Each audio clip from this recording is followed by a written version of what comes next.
Imagine a cena, um carro moderno, silencioso, recém-saído da concessionária, tudo parece sob controle, até que em segundos ele se transforma em uma bola de fogo. O fogo não para, o calor é intenso e o pior, nem os bombeiros conseguem apagar com facilidade. Essa não é uma cena de ficção, está acontecendo agora nas ruas do mundo inteiro. Os veículos elétricos chegaram para ficar, mas carregam o risco que muita gente ainda ignora: as baterias de lítio. Quando uma dessas entra em colapso, o efeito é devastador, e o combate ao fogo não é nada convencional. No episódio de hoje, você vai entender o que há por trás dessa tecnologia, por que os incêndios em carros elétricos podem durar horas e quais são os desafios enfrentados pelos bombeiros no mundo inteiro. Seja bem-vindo ao canal. Aqui você acompanha documentários impactantes, os bastidores do serviço de emergência e ocorrências reais de bombeiros. Está pronto para conhecer os bastidores desse fogo que não apaga? Então vem comigo.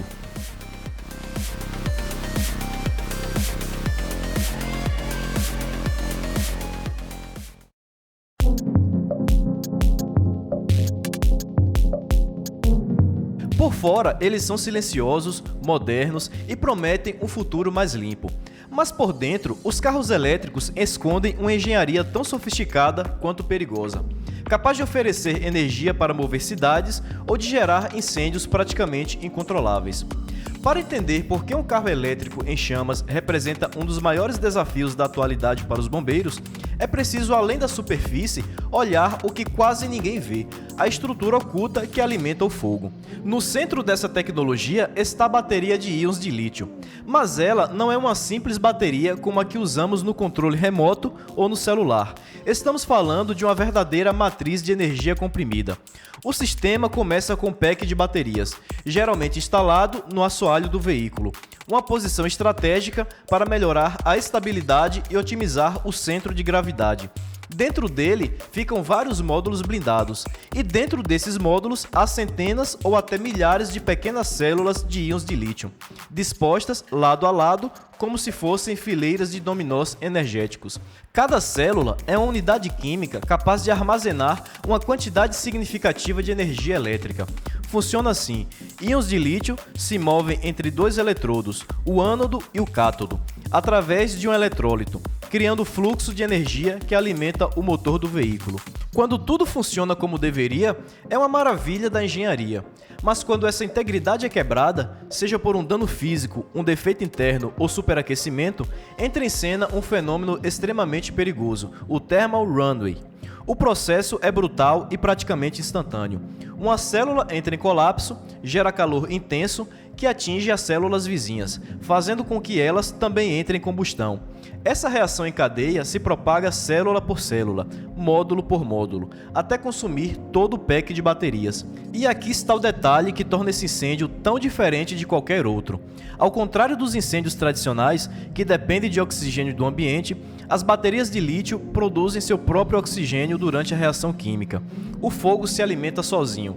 Jogar água muitas vezes não é suficiente. Em alguns casos, nem sequer surte efeito no núcleo do problema. Mas o perigo não termina nas chamas. À medida que as células entram em colapso, ocorre a liberação de uma série de gases extremamente tóxicos e letais.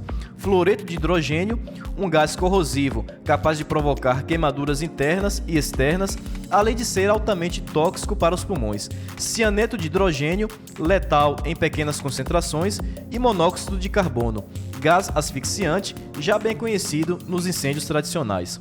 Agora, imagine isso acontecendo dentro de um estacionamento fechado, em um túnel ou embaixo de um prédio residencial com carregadores elétricos.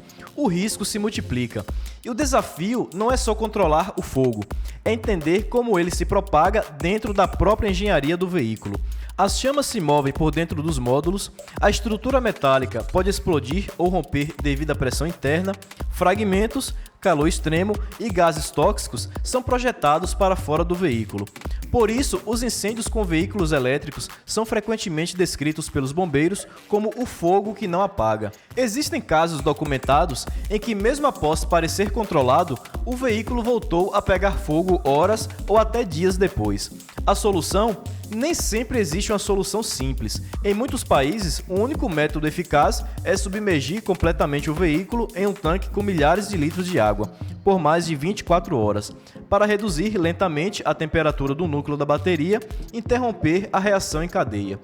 Por trás de todo esse avanço tecnológico, existe uma dura realidade. Quando o carro elétrico entra em colapso térmico, não é apenas fogo. É uma combinação de incêndio, explosões internas, liberação de gases tóxicos e riscos elétricos de alta tensão, tudo operando simultaneamente. Por trás da inovação, existe uma engenharia capaz de mover uma cidade inteira. Mas quando a falha acontece, essa mesma engenharia pode consumir tudo em minutos. Agora que você entende como o fogo nasce dentro desses veículos, é hora de descobrir como os bombeiros enfrentam esse desafio na prática.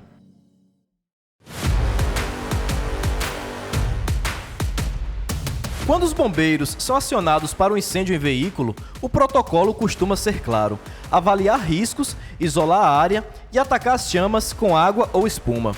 Mas quando o veículo é elétrico, esse procedimento muda drasticamente. Em vez de minutos, o combate pode durar horas. Em vez de uma linha de ataque, são necessários cercos de contenção.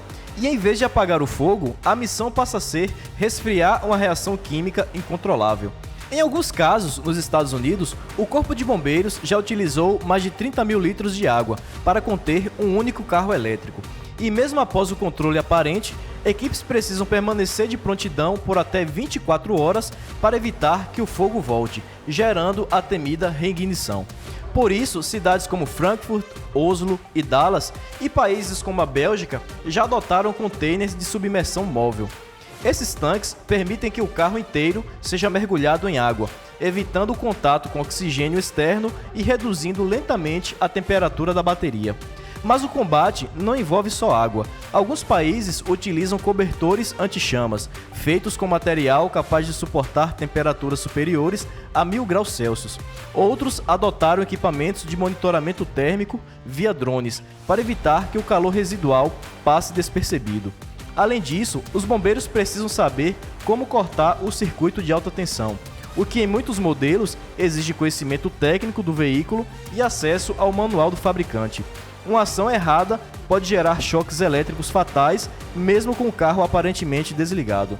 Em resumo, combater o incêndio de um carro elétrico não é apagar fogo, é gerenciar uma crise química com riscos múltiplos, que exige preparo, informação e ferramentas específicas.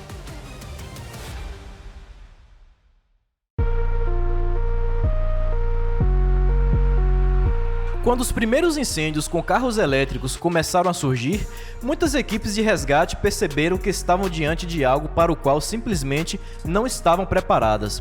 Mangueiras convencionais, extintores comuns e até mesmo os EPIs começaram a mostrar suas limitações. Em resposta, alguns países avançaram rapidamente no desenvolvimento de doutrinas específicas para lidar com esse novo tipo de emergência. Nos Estados Unidos, por exemplo, o protocolo NFPA, National Fire Protection Association, já define com clareza os procedimentos para isolamento do veículo, corte de alimentação da bateria e resfriamento prolongado. Na Alemanha, os bombeiros atuam com kits de intervenção rápida, que incluem alavancas dielétricas, cortadores de alta tensão e sensores térmicos. Além disso, muitas viaturas carregam cobertores térmicos gigantes, capazes de conter o fogo e minimizar a liberação de gases tóxicos no ambiente. Já nos países nórdicos, tornou-se comum o uso de containers móveis, verdadeiras banheiras de emergência utilizadas para submergir completamente o veículo e impedir reações químicas em cadeia. E o Brasil? Ainda estamos dando os primeiros passos. Algumas capitais iniciaram cursos de capacitação, mas o acesso a equipamentos específicos ainda é limitado. Em muitos estados, a falta de investimento obriga os bombeiros a improvisar, o que nesse tipo de ocorrência pode custar caro. A verdade é que os carros mudaram, mas a doutrina de combate ainda tenta acompanhar essa evolução. E nesse intervalo, a vulnerabilidade de quem atende às ocorrências só aumenta. No entanto, nem tudo é atraso. Nos últimos anos, as ações começaram a ganhar força e São Paulo saiu na frente. O Corpo de Bombeiros do Estado de São Paulo foi o primeiro a publicar um parecer técnico com diretrizes claras para áreas com carregadores elétricos. O documento nomeado CCB 001-800 de 2024 exige distâncias mínimas entre carregadores, instalação de paredes corta-fogo, ventilação mecânica em locais fechados e a presença de extintores tipo ABC a cada 15 metros. E mais, o Corpo de Bombeiros de São Paulo firmou uma parceria com a Associação Brasileira do Veículo Elétrico, a BVE, para conduzir simulados práticos de incêndio com baterias de lítio. O objetivo é treinar guarnições e coletar dados reais de campo que ajudem a construir normas nacionais mais eficazes.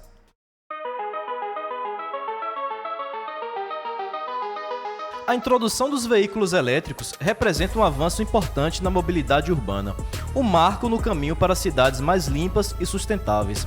Mas como toda inovação tecnológica, ela traz consigo novos desafios operacionais, principalmente para os profissionais que atuam na linha de frente das emergências.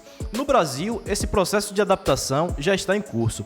Diversos estados vêm promovendo treinamentos, revisando normas e estudando os riscos associados às baterias de lítio. No entanto, como é natural em processos de transição tecnológica, o ritmo de implementação varia conforme as realidades locais, a estrutura disponível e o nível de maturidade do tema em cada região. Atualmente, não há ainda uma padronização nacional consolidada para o entendimento de ocorrências com veículos elétricos. Enquanto estados como São Paulo já publicaram pareceres técnicos e realizaram simulados específicos, outras regiões estão em fase de estudo e planejamento. Essa variação é compreensível, mas reforça a importância de compartilhar experiências, padronizar procedimentos e promover capacitação contínua, de forma colaborativa e integrada.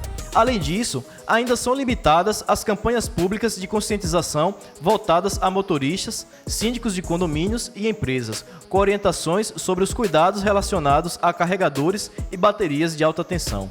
O que se vê, portanto, é um país em movimento, um Brasil que já entendeu a importância da prevenção e que começa a trilhar o caminho necessário para garantir segurança, tanto para os usuários da tecnologia quanto para os bombeiros que atuam nas emergências. Porque quando se trata de incêndios com fogo, fumaça tóxica e alta tensão, prevenção, informação e preparo são sempre o melhor caminho.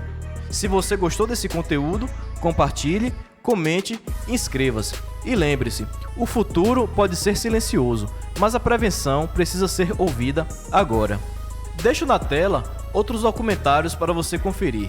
É só clicar que eu te espero lá.